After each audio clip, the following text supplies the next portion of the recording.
Assalamualaikum warahmatullahi wabarakatuh. Perkenalkan, nama saya Dito Wahyu Prakoso. Izinkan saya untuk menerangkan materi yang berada pada buku Research Method in Human Computer Interaction Second Edition, karya Jonathan Lazar, Jinjuan Heidi Feng, and Harry Hosheiser. Kali ini saya akan menjelaskan tentang bab 4, yaitu analisis statistik. Selamat menikmati. Yang pertama, analisis statistik. Analisis statistik membahas prosedur analisis data umum dan umum digunakan metode statistik termasuk TUJ, sampel independen, TUJ, sampel berpasangan, analisis varian satu arah atau ANOVA, ANOVA faktorial, ANOVA tindakan berulang, korelasi regresi, uji chi-square, dan 4 tes non-parametrik lainnya. Menyiapkan data untuk analisis statistik. Dalam kebanyakan kasus, data asli dikumpulkan dari percobaan berbagai laboratorium, tes kegunaan, studi lapangan, survei, dan berbagai saluran larik lainnya perlu diproses secara hati-hati sebelum analisis statistik dapat dilakukan. Di sini ada tiga metode, yaitu pertama, membersihkan data, yang kedua, mengelola data, yang terakhir adalah data pengkodean. Lalu selanjutnya adalah statistik deskriptif. Statistik deskriptif, setelah data yang dikumpulkan dibersihkan, Anda mungkin ingin menjalankan sejumlah tes statistik deskriptif dasar untuk memahami sifat set dasar data Anda. Lalu ada tindakan tendensi tengah, yang pada statistik deskriptif, di mana ketika kita mempelajari kumpulan data, kita sering ingin mencari tahu di mana sebagian besar data berada. Dalam istilah statistik, karakteristik ini disebut tendensi sentral. Berbagai tindakan dapat digunakan untuk menggambarkan kecenderungan sentral dari kumpulan data termasuk rata-rata, median, dan mode. Lalu ada membandingkan sarana, yang dimana dalam studi yang melibatkan banyak kondisi atau kelompok, tujuan akhir dari peneliti adalah untuk mengetahui apakah ada perbedaan antara kondisi dan kelompok. Lalu selanjutnya adalah t-test. T-test prosedur statistik yang paling banyak diadopsi untuk membandingkan dua cara adalah TUJ. Ini dikutip dari Rosenthal dan Rosnoff tahun 2008. Berbagai jenis TUJ harus diadopsi sesuai dengan desain spesifik penelitian. Ketika dua kelompok yang dibandingkan mungkin tidak berhubungan, sampel independen TUJ dapat digunakan. Ketika dua cara tersebut dikontribusikan oleh kelompok yang sama berpasangan, sampel TUJ dapat dipertimbangkan. Di sini ada 3 tahap juga, yaitu TUJ sampel independen, TUJ sampel berpasangan, dan interpretasi hasil TUJ. Ini ada 3 tipe. Lalu ada TUJ two-valent and one-tailed, yang dimana Anda dapat menguji hipotesis dengan merekrut 2 kelompok peserta dan memiliki 1 kelompok ketik beberapa teks menggunakan standar pengolah kata software saja, dan kelompok lain menggunakan perangkat lunak pengolah kata dengan fungsi kata prediksi. Lalu ada analisis variasi, di mana ANOVA adalah metode statistik yang banyak digunakan untuk membandingkan rata-rata 2 kelompok atau lebih. Ketika hanya ada 2 cara untuk dibandingkan, perhitungan ANOVA disederhanakan menjadi TUJ. ANOVA tes biasanya mengembalikan nilai disebut omnibus F, oleh karena itu tes ANOVA juga bisa disebut dengan F-test. Lalu ada one-way ANOVA, yang dimana sesuai untuk studi empiris yang mengadopsi desain antar kelompok dan menyelidiki hanya 1 variabel independen dengan 3 kondisi atau lebih. Ini ada tabelnya juga. Lalu ada ANOVA faktorial. ANOVA faktorial sesuai untuk studi empiris yang mengadopsi desain antara kelompok dan menyelidiki 2 atau lebih variasi independen. Ada 3 kondisi untuk variabel metode entry data. Yang pertama, perangkat lunak pengolah kata standar. Yang kedua, perangkat lunak prediksi kata. Yang terakhir adalah perangkat lunak dikte berbasis pidato. Dan juga ada 2 kondisi untuk variabel tipe tugas, yaitu transkrip dan komposisi. Lalu ada ANOVA tindakan berulang. ANOVA tindakan berulang, tindakan yang berulang dapat mengakibatkan hanya 1 level atau beberapa level. Uji ANOVA satu arah dan berulang dapat digunakan untuk studi dalam kelompok yang menyelidiki hanya 1 variabel independen. Lalu ini ada sampel data untuk 1 arah ANOVA, pengukuran berulang, sampel data untuk uji ANOVA 2 arah berulang, hasil uji ANOVA 1 arah berulang, dan hasil uji ANOVA 2 arah berulang.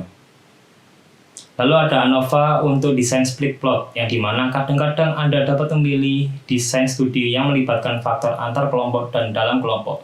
Dalam studi entry text, Anda dapat merekrut dua kelompok peserta. Satu grup menyelesaikan tugas transkripsi menggunakan ketiga metode entry data, grup lain menyelesaikan tugas komposisi menggunakan ketiga metode entry data.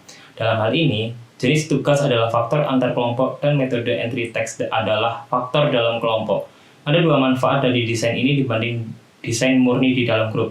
Yang pertama, ini sangat mengurangi waktu penelitian dan para partisipan cenderung merasa lelah atau bosan. Dan yang kedua, mengontrol efek pembelajaran sampai batas tertentu. Lalu ada hasil uji, bisa dilihat ada tabel hasil uji split plot untuk variabel antar grup dan tabel hasil uji split plot untuk variabel dalam grup. Lalu asumsi dari uji T dan uji F. Sebelum menjalankan uji T dan uji F, penting untuk memeriksa apakah data Anda memenuhi asumsi dua tes. Jika asumsi tidak terpenuhi, Anda dapat membuat kesimpulan yang salah dari tes tersebut. Kedua uji T dan uji F biasanya memerlukan 3 asumsi untuk data. Yang pertama, kesalahan semua titik data harus independen satu sama lain. Kedua, kesalahan dalam data harus didistribusikan secara identik. Asumsi ini juga bisa disebut homogenitas varians. Dan yang ketiga, kesalahan dalam data harus didistribusikan secara normal, serupa dengan asumsi homogenitas varians. Lalu ada hubungan mengidentifikasi dengan korelasi. Ini ada korelasinya, sampel data untuk uji korelasi dan hasil uji korelasinya. Lalu ada regresi, yang dimana dalam studi terkait IMK, analisis regresi digunakan untuk 2 tujuan utama, konstruksi model dan prediksi. Dalam kasus konstruksi model, kita tertarik untuk mengidentifikasi hubungan kuantitatif antara satu variabel independen dan jumlah variabel independen. Dalam kasus prediksi, kita tertarik untuk menggunakan sejumlah faktor yang diketahui, juga disebut variabel prediktor, untuk memprediksi nilai variabel independen, juga disebut dengan variabel kriteria. Ini dikutip dari Sher tahun 1984. Lalu ada regresi, ada 2, yaitu hasil untuk prosedur regresi simultan dan hasil untuk prosedur regresi hierarki. Lalu selanjutnya adalah tes statistik non-parametrik. Semua metode analisis yang dibahas dalam bagian sebelumnya adalah tes parametrik yang memerlukan beberapa asumsi umum. Ada 4 poin. Yang pertama, data perlu dikumpulkan dari populasi yang terdistribusi normal. Yang kedua, variabel harus setidaknya diskalakan dengan interval. Yang ketiga, meskipun tes non-parametrik juga disebut bebas asumsi, perlu dicatat bahwa tes tersebut tidak benar-benar bebas asumsi. Dan yang terakhir, informasi dalam data dapat hilang ketika data yang diuji sebenarnya adalah interval atau rasio. Lalu selanjutnya adalah uji chi-square, yang dimana ada rumus tingkat kebebasan sama dengan jumlah baris kali min 1 dalam kurung dikali jumlah kolom min 1. Ada 3 poin, yang dimana tes chi-square mungkin adalah tes signifikansi paling populer yang digunakan untuk menganalisis jumlah frekuensi. Yang kedua, untuk memeriksa tabel hasilnya karena kebetulan atau memang ada saling keterkaitan dan Anda dapat menjadikan tes chi-square untuk mengujinya. Dan yang terakhir, misalkan data seperti tabel 2, dalam hal ini hasil uji chi-square adalah Y24 sama dengan 16,8, P kurang dari 0,005, yang signifikan antara 3 kelompok umur mengenai preferensi untuk perangkat penunjuk. Lalu ada tes non-parametrik lainnya, yang dimana banyak tes parametrik memiliki alternatif non-parametrik yang sesuai jika Anda membandingkan data yang dikumpulkan dari 2 variabel independen, atau 2 sampel independen. Ada 4 poin, yang dimana untuk menentukan apakah perbedaannya signifikan secara statistik, Anda perlu menggunakan tes non-parametrik untuk membandingkan 2 kelompok data. Yang kedua, karena data yang dikumpulkan dari 2 kelompok peserta yang independen, Anda dapat menggunakan tes Mann-Whitney untuk analisis ini. Yang ketiga, hasil uji Mann-Whitney mencakup nilai U dan skor Z dengan nilai P yang sesuai. Skor Z adalah skor normal yang dihitung berdasarkan nilai U. Untuk contoh ini, U sama dengan 10,5 dan P kurang dari 0,05. Oleh karena itu, hipotesis 0 ditolak.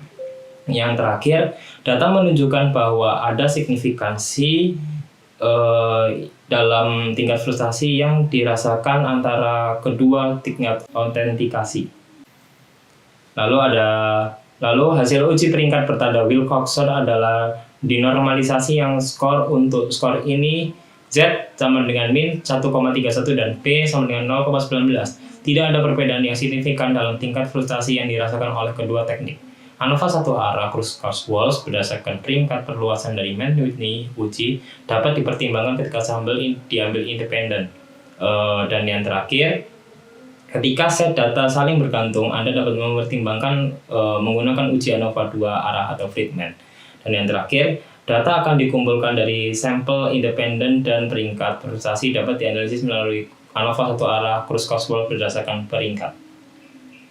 Lalu ada 2 poin di mana keempat metode non-parametrik yang dibahas sebelumnya hanya dapat digunakan untuk menganalisis data yang hanya melibatkan satu variabel independen atau faktor.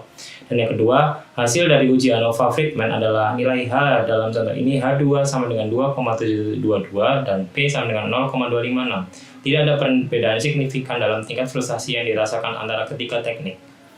Lalu ada 6 kesimpulan yang dimana analisis statistik adalah alat yang ampuh untuk membantu kita menemukan pola dan perbedaan yang menarik dalam data serta mengidentifikasi hubungan antar variabel. Yang kedua, sebelum menjalankan uji signifikansi perlu data dibersihkan, diberi kode dan diorganisasi dengan tepat.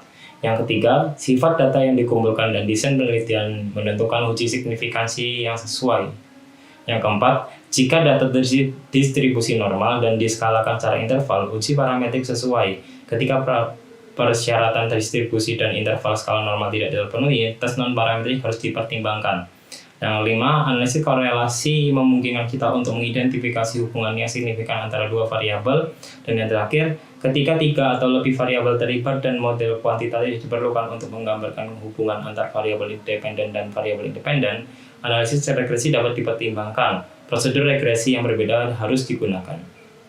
Ya, terima kasih. Kurang lebihnya mohon maaf. Assalamualaikum warahmatullahi wabarakatuh.